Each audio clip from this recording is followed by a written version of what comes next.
सर्वप्रथम सर्व स्वामी भक्तांचे पुन्हा एकदा खूप खूप मनापासून स्वागत आहे। स्वामी भक्तांनो, आज आपण जो अनुभव ऐकणार आहोत ना, तो अनुभव ऐकल्यानंतर खरंच स्वामींची प्रचिती, स्वामींचा महिमा आणि स्वामी आज देखील कशा प्रकारे जर आपल्या भक्ताला त्रास दिला तर स्वामी त्याची शिक्षा देतात, हे अनुभवातून आपल्याला कळणार आहे। खूप सुंदर अनुभव आहे, त्यामुळे हा अनुभव अगदी शेवटपर्यंत प्रत्येक स्वामी भक्ताने आज बघावा। चला तर मग वेळ न लावता या ताईंच्या शब्दात या सुंदर अशा अनुभवाला सुरुवात करूया। तत्पूर्वी तुम्ही जर आपल्या चॅनलवरती नवीन असाल तर सबस्क्राईब करायला विसरू नका, कारण असेच रोज स्वामींचे नवीन नवीन अनुभव या चॅनलवरती येत असतात। ताई म्हणतात, सर्वप्रथम सर्वांना श्री स्वामी समर्था। अनंत कोटी ब्रह्मांड नायक राजाधिराज योगीराज परब्रह्म भगवान श्री स्वामी समर्थ महाराज यांच्या चरणी त्रिवार वंदन। स्वामी भक्तांनो, आज मी तुम्हाला माझ्या जीवनातील प्रत्येक घटना, मी स्वामी सेवेत कशी आली, स्वामींनी सेवेत आल्यानंतर काय काय अनुभव दिले, काय प्रचिती दिली आणि स्वामींची ही प्रचिती बघून मी कधीही स्वामी सेवेला सोडणार नाही, मला असं वाटतं। स्वामी भक्तांनो, माझे नाव सारिका पवार, मी जिल्हा सोलापूर येथील तालुका मंगळवेढा येथील रहिवासी आहे। स्वामी भक्तांनो, मी गेल्या फक्त 3 ते 4 महिने झाले एवढ्या छोट्या कालावधीत स्वामींच्या सेवेमध्ये आलेले आहे। मी लग्नाच्या अगोदरच म्हणजे इथं अक्कलकोटला जाणं माझं कधीतरी व्हायचं आणि दत्त महाराजांची सेवा, ज्ञानेश्वरी पारायण, गुरुचरित्र पारायण ही अशी सेवा माझी लग्नाच्या अगोदर होत असायची। पण लग्न झाल्यानंतर मला काहीच झालं नाही, कारण माझ्या घरची जी परिस्थिती होती ती खूप हलाखीची, म्हणजे खूप वाईट होती। कारण आमच्या घरामध्ये बाहेरील बाधा ह्या खूप होत्या, पण मला कोणीही सांगितलं नाही, त्यामुळे मला त्याचा प्रचंड त्रास होऊ लागला होता, प्रचंड त्रास व्हायचा। आमच्या दोघांचं कधीही जमलं नाही, खूप भांडणं व्हायची, अजिबात मन शांती नाही, कुठेच असं मन स्थिर होत नव्हतं, खूप वाईट असं घडत होतं घरामध्ये, असं एकदम घरामध्ये भकास वाटायचं, निगेटिव्हिटी खूप होती, त्यामुळे देवाचा काही एक गंध नव्हता, देवाचं काहीच त्यामुळं होत नव्हतं। खूप वाईट दिवस माझे गेले। मला 2 मुली आणि 1 मुलगा आहे आणि माझ्या मोठ्या मुलीचं लग्न झालं।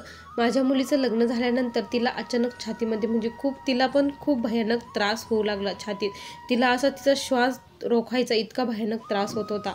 त्या दरम्यान मला देखील याचा त्रास होऊ लागला आणि मग मी काय केलं, आमची ज्या मामी आहेत ना, त्यांना पण असं खुब्याचा खूप त्रास होता आणि मग आम्ही दोघी सोबतच हॉस्पिटलला गेलो आणि आम्ही घरी आलो। मला थोडं आराम वाटला, पण त्यांना आणखी त्रास वाढू लागला, मग त्यांना पुन्हा हॉस्पिटलला घेऊन गेलो आणि मग नंतर काय झालं ना की त्यांना स्वामी सेवेविषयी माहिती मिळाली, मग ते तारक मंत्र तीर्थ वगैरे घेऊ लागल्या, मग ते सांगू लागल्या की तारक मंत्र तीर्थाने मला बरं वाटलं आहे।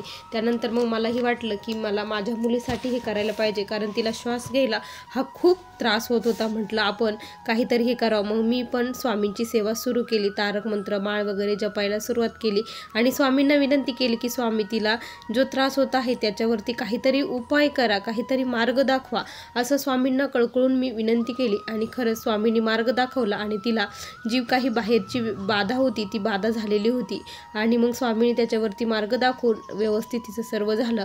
त्यानंतर माझा स्वामींवरती खूप विश्वास बसला आणि मग माझी अशी सेवा चालू होती।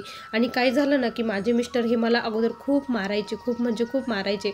एक दिवस असंच त्यांनी मला खूप मारलं आणि मग मी काय केलं, रात्री झोपलेली असताना आमच्याकडे जी भीमा नदी आहे, मला स्वप्न पडलं की ती भीमा नदीला खूप मोठा पूर आला आहे आणि त्या पुरामध्ये मी वाहून चाललेली आहे आणि वाहून चालता चालता अचानक मी औदुंबराच्या वृक्षावरती तिथे येऊन पडली आणि तिथे साक्षात दत्त महाराज हे तिथे प्रकट झालेले होते, खूप तेजस्वी होते, त्यांच्या अंगातून असं एक चैतन्य वाहत होतं आणि दत्त महाराजांनी मला फक्त एकच प्रश्न विचारला की तुला काय पाहिजे आहे, तर मी म्हटलं की मला फक्त तुमचं नाम पाहिजे आहे, बाकी काहीच नको, मी असं म्हटली आणि मला त्या स्वप्नाचा अर्थ आत्ता कळत आहे, कारण स्वामींनी मला ते नाव दिलं, स्वामींनी त्यांच्या सेवेमध्ये आणलं आणि जो पूर होता, जे संकट होतं, ते माझ्या आयुष्यातील हे संकट होते, तो पूर होता आणि स्वामींनी मला तेथेच माझा हात धरला आणि माझ्याकडून ही सेवा स्वामी करून घेत आहे।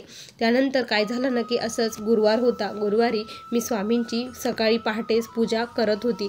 पूजा करत असतानाच माझ्या आणि मिस्टरांना खूप राग आला आणि ते खूप विचित्र बोलायचे राग आला आणि त्यांनी काय केलं की मला लाथेने मारलं, लाथ मारली आणि ते निघून गेले. त्यानंतर पुढच्याच गुरुवारी काय झालं ना की आमची जी गाय आहे ती मरण पावली.